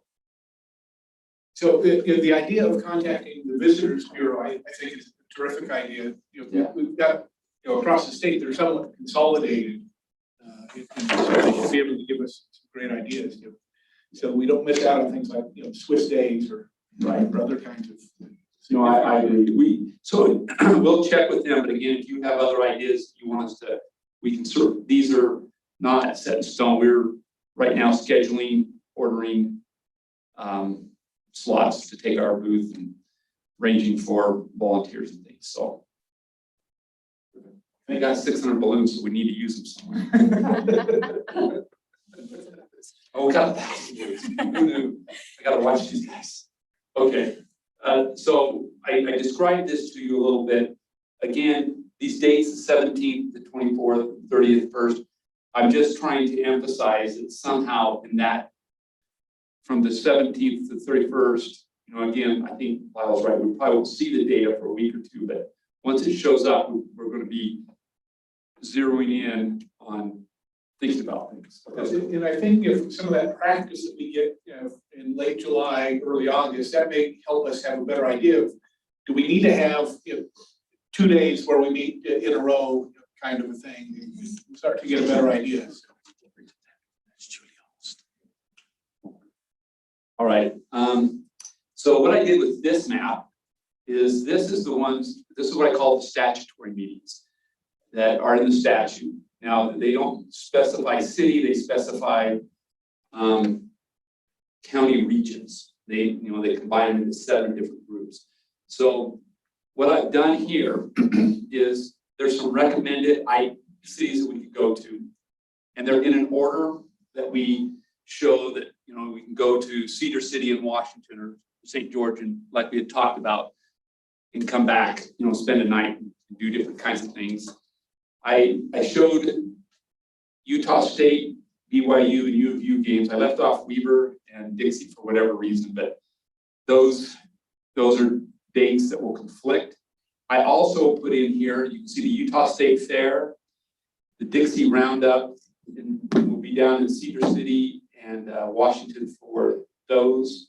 And then we have the League of City and Town, which is here in Salt Lake, but we feel that's important to meet with the municipal leadership. And so those will be going on the same time we're having these other meetings. So I just wanted you to be seeing that. And then what I'd like to do is talk specifically about these places in alternate. For example, we have Washington versus St. George. We wouldn't do both, but they would have the same crowd. They're within 3 miles of each other.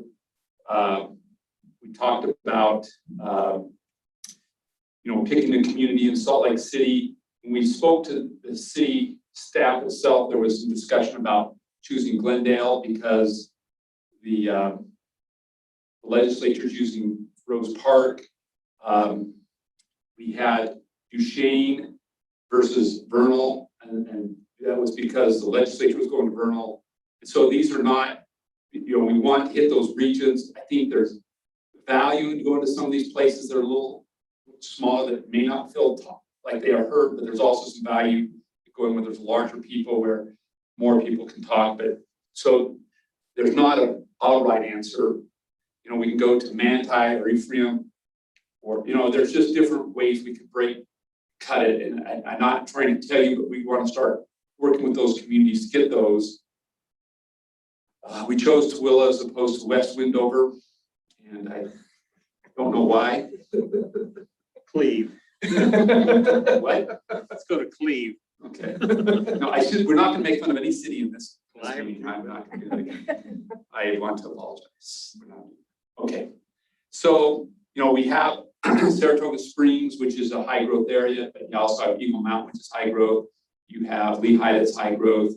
So we added last week the October 16th, according to Matt's suggestion, which was wise. I just added West Valley City. You haven't seen that.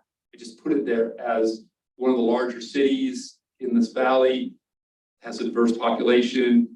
Certainly that could easily be Cottonwood Heights. It's an idea for you to ponder. These are ones you are comfortable with. We can stick with those cities. We can refine those dates. And then we just describe how we would go through those. And we can change it up to make it, we have Heber on there that kind of does, we could have gone to, there's just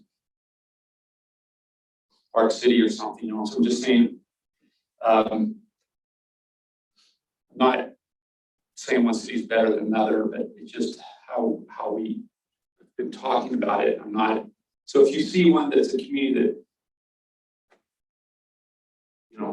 I guess maybe the question right now is there one or more of these communities that gives you indigestion as you think about being there instead of being, so Duchesne versus being in Vernal, for example. I actually think of Roosevelt, just simply because the Ute tribe is right there as well.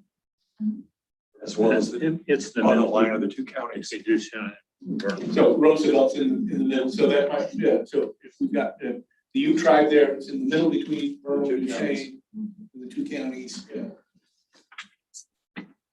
That's a great suggestion, and I think that's, and we can make that very easy. We just need to do the statutory location, county bound groups. no, other than Roosevelt instead of Duchesne, any others come to mind? Large cities that we're not attending like St. George, but Washington's very close to it, and the state legislature is going to St. George, so they will have some awareness of this. Certainly we have Harriman in there, we could, South Jordan, going to the, there's Riverton, it's a high growth area, there's been a lot of attention in this county for there. We're doing Layton, which isn't, it's. I'd like to see us add Ogden. I would not do Logan or Ogden instead of Layton, but I hate to have that Ogden not even be involved. Okay. Let's add Ogden to that. Now, one of the things I had thought about is we have to have one at least by the 16th, so we are allowed to deliver the report by the 1st, but we can have other meetings in between October 2nd and October 16th. And so we could easily add Ogden. So one of the other places that I think we ought to think about it, right now, we've got a couple of places in, Salt Lake County on the list. I wonder if we should think about adding a second place in Utah County as well. Obviously, the legislature said they were going to do Orem or Provo, and we could also do Orem or Provo, or we could do someplace south, like My Fair City or Spanish Fork. You could also do those two cities on the same day, just one in the early afternoon and one in the evening. Yeah. So I'd like us to think about adding a second, the population of Utah and Salt Lake County are just so significant that we want to make sure we're getting their voices. I think that's a good plan. So we could add another, and what I'm hearing you is, since we're up at Saratoga Springs, maybe add something south, somewhere in the south portion of Utah County. Now one of the things we did do is in some of our events, we are going to like the Proto Freedom Festival. So we thought, well, we kind of showed them some, so we didn't select them again, but we can do that. So it's not an all or nothing. Well, and I think that's useful for us in our messaging to note that we're gathering information in a variety of ways, and we're trying to hit as many places as we can. And so, doing the Freedom Festival in Provo is a way for us to reach out to the Provo community. And so it's not like we're neglecting them, even if we're not holding a formal public hearing in their space. So. And we are going to Lehigh with the Silicon Slope group. So if you start looking at some of the non-formal public hearings of your commission, we are hitting a lot of places that aren't. Anyway, so we're trying to think that through too, but it's. Please. My suggestion is if we're going to go Silicon Slope, let's put it on our list so that after having 7 meetings or 8 meetings, we get credit for all these meetings we have. I think that's a great idea. When we have these additional meetings, let's include them explicitly. Okay. And I just asked this part of this. If you can't come to one of them, I guess I don't know if you really be connected by. Well, Silicon Slopes, we certainly could. But if we couldn't there, then we're in big trouble, right? So they're going to give us a date where they're going to be. They said they'd be reaching out to Love Communication on their messaging, and so once we get that date, we'll let you know. If we're going to have more than 4 of you, we need to notice it as a quorum, and so I'm certainly not going to ever turn any of you away. We just need to know how many people are going to be there, and. See, I look at it this way, I can watch it, listen, that's what I'm there for. Rather than if you're gonna talk and be a participant, you need to personally be there. But I just like, while I'm thinking about it, I really would like to get a link to the legislators' meetings so I can watch those as well. I personally am planning on attending the one in Logan, the legislative meeting. But I think if I could have a link to just on my computer, watch their meeting in. Okay. And their meetings won't start until September 2nd. So. Okay. We'll get that information out to everybody as well. Perfect. That sounds great. So I wanted you to kind of see the dates. If we're all feeling good about this, we'll change the ones you had recommended. And again, it's subject to change anytime.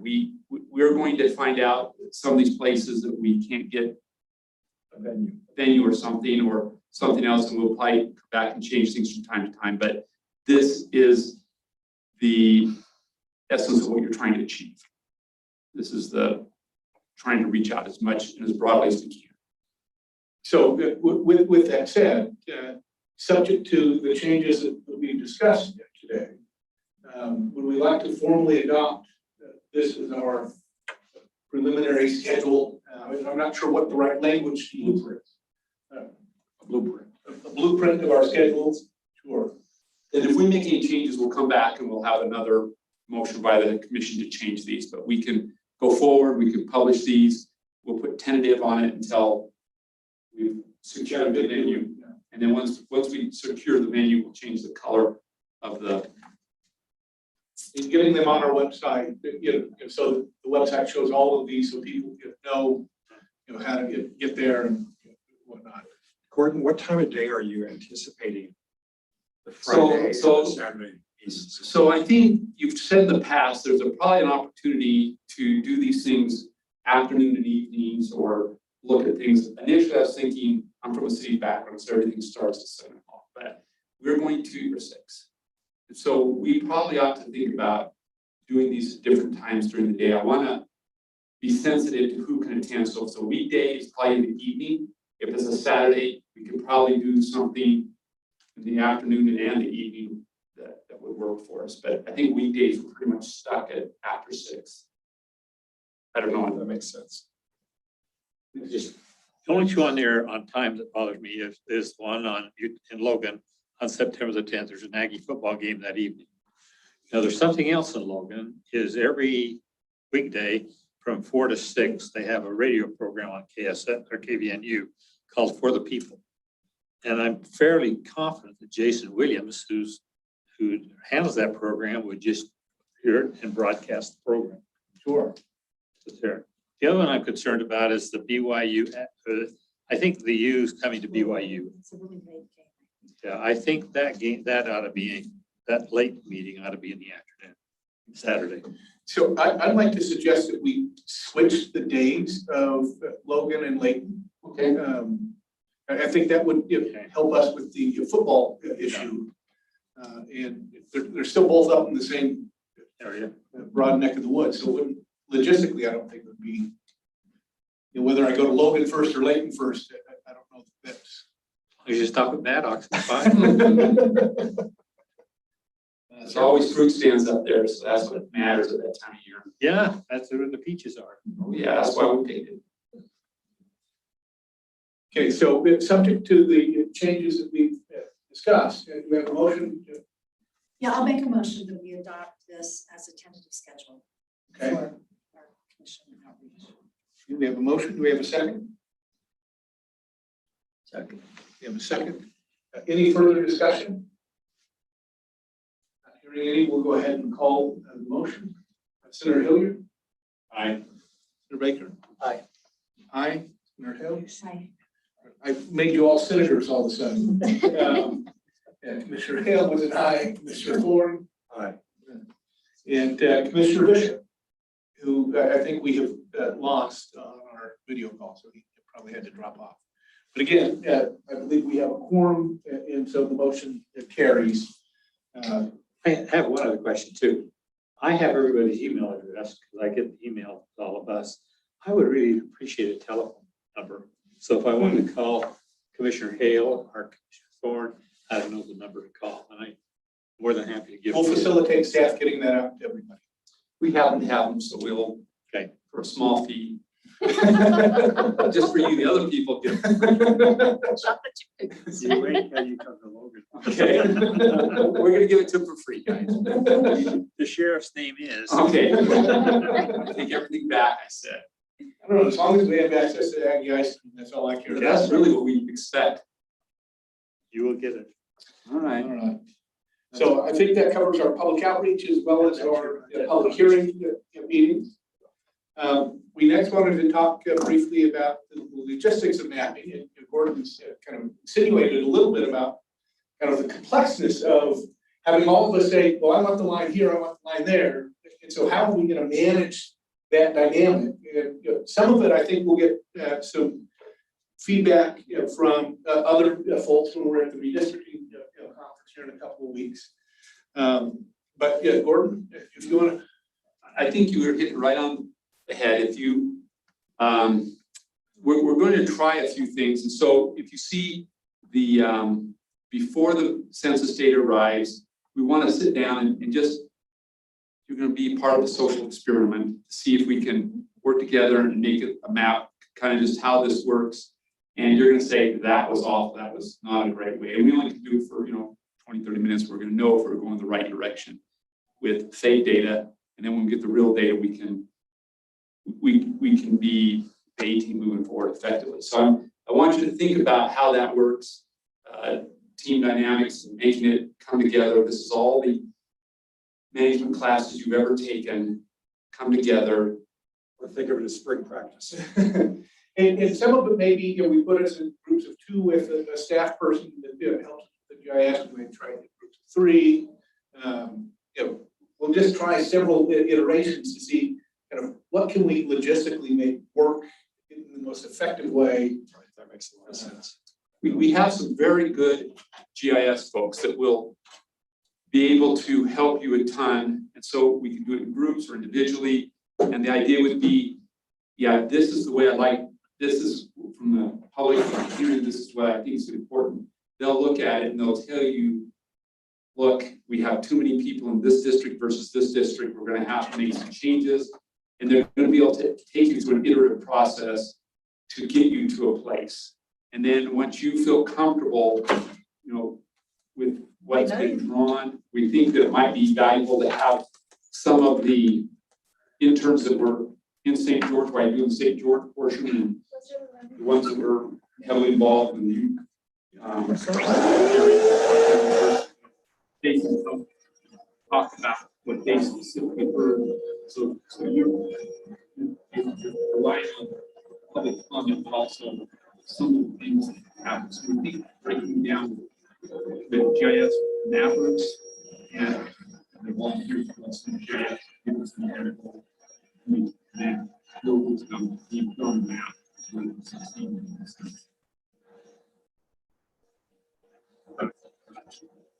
I can pull my kids in easily restart.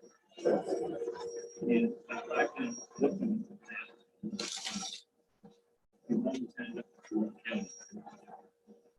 counties, because they have 3 different senators representing the different towns. So I don't know if you're going to start with Dakota County. Park Cities has some concern about how they're divided up as low or fitting together with the basin. That's going to be the key to the restart. To start in the first place and get the first 5 districts done. Then, now you're going to decide that. Well, I think that's one of the tough questions we have to struggle with in trying to figure out the dynamics of doing this. But you're right, where we start makes a difference because it's what gets left at the end of the day. How about this? Sure. I am very breaking the commission up into 3 teams. And I'm not saying we have to do this by any means. But as I've thought about it and in my work experience, it tends to work very well. I would propose to the commission that we break into 3 teams of 2 and 2 and 3.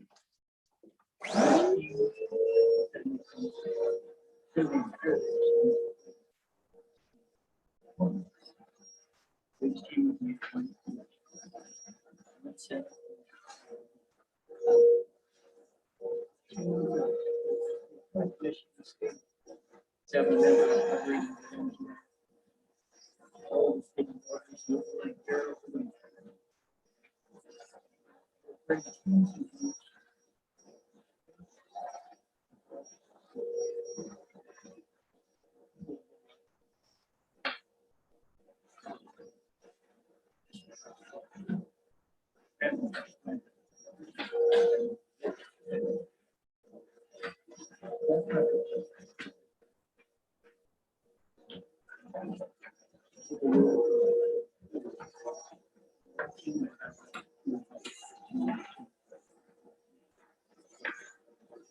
I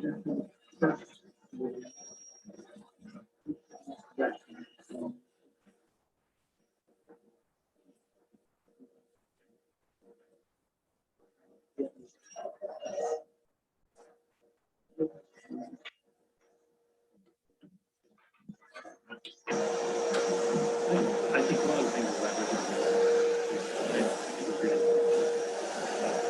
would Jeff's comments on this is not good. Because I think we're going to find this time pretty back. And most of them have some program we do. But everything else is very well. Each of us did individual maps. One commissioner, one GIS person. We'd end up with 7.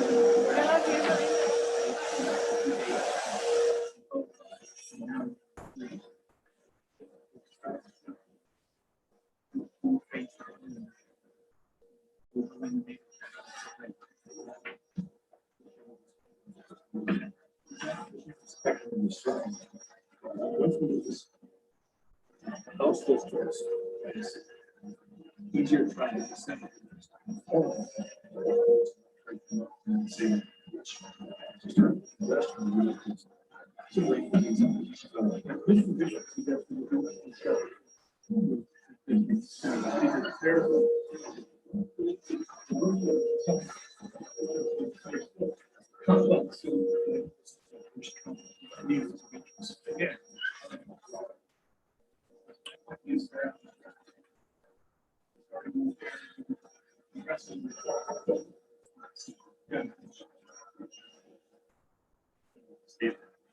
And I was first elected to Senate for 5 schools. Yeah, really quite a bit. So education. 3 of my that 2 and 8.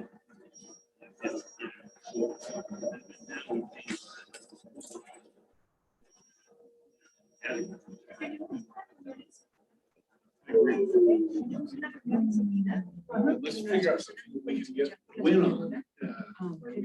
Figure out how to do it where it's not quite as drawing 50. I know drawing 4 sounds easier than drawing 15, but I think 15 is actually easier to draw.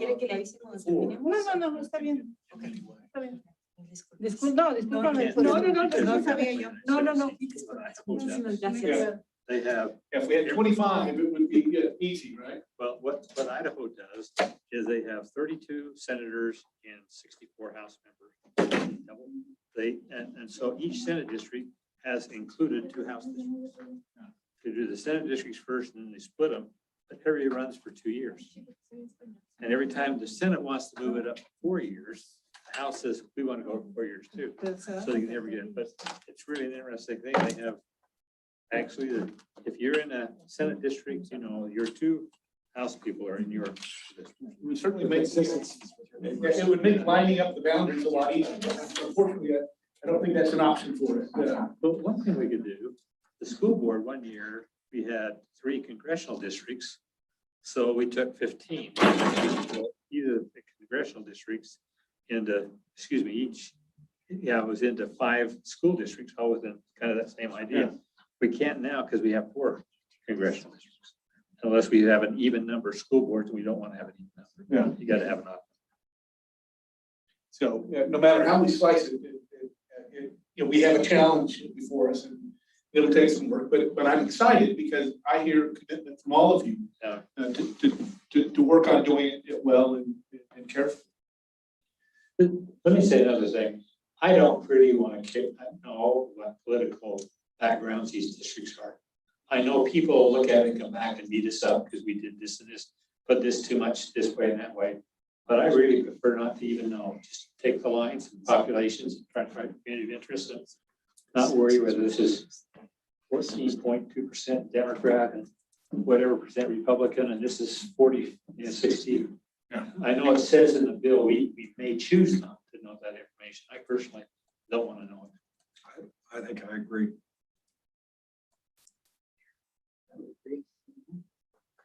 I'm hearing several I agrees. And I think that'll be one of the things in the next couple of meetings as we finalize these definitions. I think we want to come with a consistent decision on do we or don't we use that. And I like the idea of not using it because it allows us to keep our hands clean from that piece of the puzzle. Now, that doesn't mean we won't be criticized because somebody else is going to come back and look at it. Whatever we do. But I think it allows us to focus on the things that we care about the most. That's communities of interest, making sure we've got boundaries aligning, minimize splitting, sense. counties, et cetera, et cetera. So I appreciate that. I think one of the political problems we're gonna have is the fact that whatever we do, the legislature has to get 38 votes and 15 to pass the legislature. Yeah. So if we end up making everybody's district different, there's no way they're gonna approve it. And even though, I'm concerned, someone said that the legislative district is gonna try to protect the incumbents.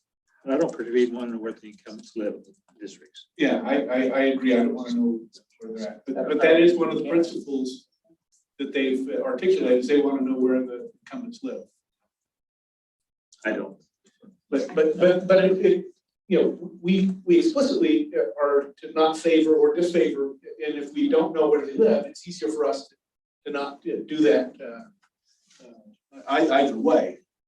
It's one less restrictive criteria that burden us otherwise. Yeah.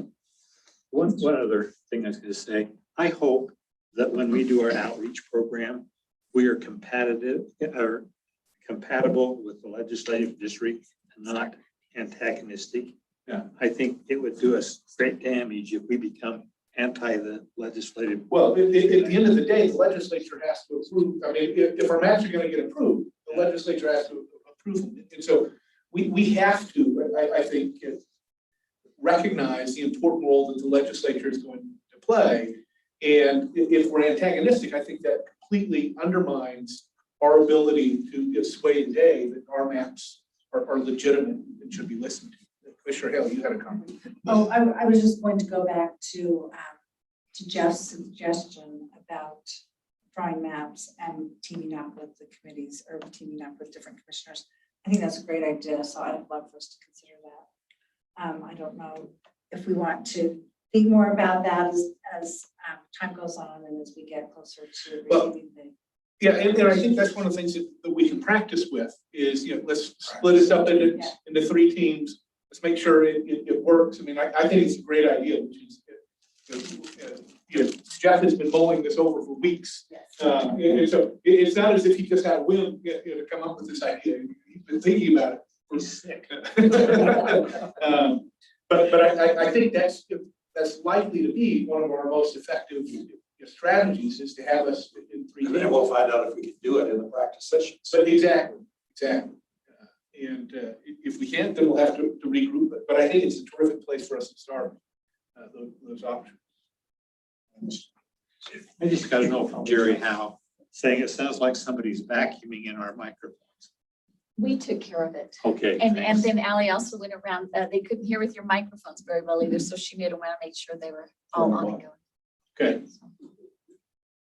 When we break into the teams, I'm assuming there's not an advanced commitment that whatever each team comes up with will be one of the plans submitted, but that it will be discussed by everybody. I would envision that each team finishes their map and then it's presented to the commission and discussed and adjusted as needed.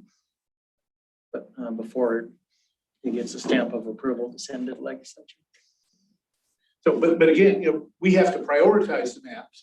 And so, we don't want to automatically say, well, what comes out at team 1 is automatically our number 1 map. We want some discussion around each of those. And we may decide after looking at it that none of those 3 maps is really what we want, but taking pieces from them, we end up with a much better architecture. I'm good with that. I just didn't want, I wanted to make sure there was no advanced agreement that each map the teams came up with would be submitted. And we would at least talk about it. I would want them, all of us, to be very flexible to making adjustments and shaking up the maps as needed prior to us finalizing them. All right. Anything else from the staff? No, that was extraordinarily great conversation. That was very helpful. I think that's a great idea. The judges know about being sequestered, so if we get down to that timeline, we will sequester you into a room. Like a hotel room. It was like, yeah, this is karma. So.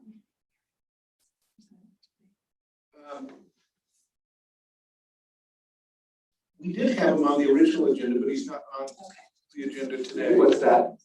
Aaron, yeah. So Aaron's on, and he was on the agenda. I took him off because I was going to have him talk about marketing, but I got so excited that staff was presenting that I ignored him. And so if you have any questions about the marketing and what we're doing, he's helping us a ton and giving us the content. And today we got content for TV spots that was, I thought was, first one was good, but the second one was way better.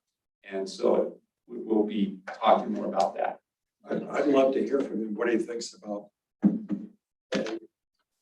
our redistricting event and how many people we can expect to get there and what would draw them. Okay. Is Aaron, are you still there? No, he's not online. Oh, okay. Okay. That's on me. We will invite him back. I combined the two. He had a marketing, and then I thought, oh, this is really the same thing. And I tried to make it look like a shorter agenda by combining an item. So sorry about that. No, that's okay. A different item. I lightly raised this maybe a month or so ago, but sending out a letter to county clerks, encouraging them and their GIS teams at the different counties to get your GIS data in to the state by hopefully before August 16th. And if we need to, I don't know if we need to decide or that is going to be a firm date for the base GIS data to be into the state, or just a recommendation we can adjust as needed if annexations or roads or highways get modified. So which will be represented in the GIS data. So we talked to the Lieutenant Governor, and every annexation has to go through him. So we're working. We did not reach out to the communities yet, but we're working with him. So we will have the current city and county boundaries that are adopted, that have been approved on the 16th, and we were going to make that the official hard deadline. Yeah, so we're letting the what's officially been approved be the final right that. On that note, a related idea, I had suggested hard deadline for annexations at the Lieutenant Governor's office. But what about highways? Highways are going to be some service boundaries also, and freeways. Are we going to ask UDOT to stop their construction work while we do our redistricting work? No, I wouldn't think so. So back to the original point. How many new roads they put in? Well, we got a whole new legacy highway going through Northwest Davis County right now. So that could very well serve as a boundary at some point. We'll worry about that later. So anyway, back to the point, I would encourage us to send out a letter to the county clerks. All right. To get your GIS data current and submitted to the state by a certain date. And we'll have staff that work on that. The other thing that I wanted to bring up before we get close tonight is we have the redistricting conference coming up here in a couple of weeks. It might be helpful if we strategized it to some extent so that we didn't necessarily have everybody in the same session at all times, because sometimes there are concurrent sessions. I don't think we will. I mean, Jeff's going to be in the expert group. That's supposed to be in the beginner's group. Well, there will be some of that, but one of the things that it will be nice, if I recall, on the first evening is all single sessions. And so I'd like to suggest that on that first evening, we kind of strategize together to make sure we have all of the sessions covered. And I'll reach out to each of you individually to make sure that we get that done. So, okay. Anything else from any of the members of the commission? Legal counsel, anything else? Just I guess, 2 points. The first, something that we didn't get to in the presentation was just a reminder on the grandma and other aspects of these correspondence and communications, even among yourselves. Now, obviously, we discussed not having to provide those emails pursuant to the Redistricting Act. But just keep in mind that everything you're doing the public's work, that everything that relates to the redistricting could be subject to a grandma request. And just a reminder to keep that in mind with regardless of the device, the medium that you're using, your personal phones, you know, that all could be considered discoverable by that. That's actually my only point. Okay. Thank you. Perfect, thank you. And we have your number to call when we get that grandma request. You betcha. And please do, if any of us get a request for information, please loop in Matt and the team at Ray, Quinny, and Nebaker. So if there's nothing else, I'll welcome a motion to adjourn. I move we adjourn. Okay, so moved. Thank you very much. Just wondering. Joe?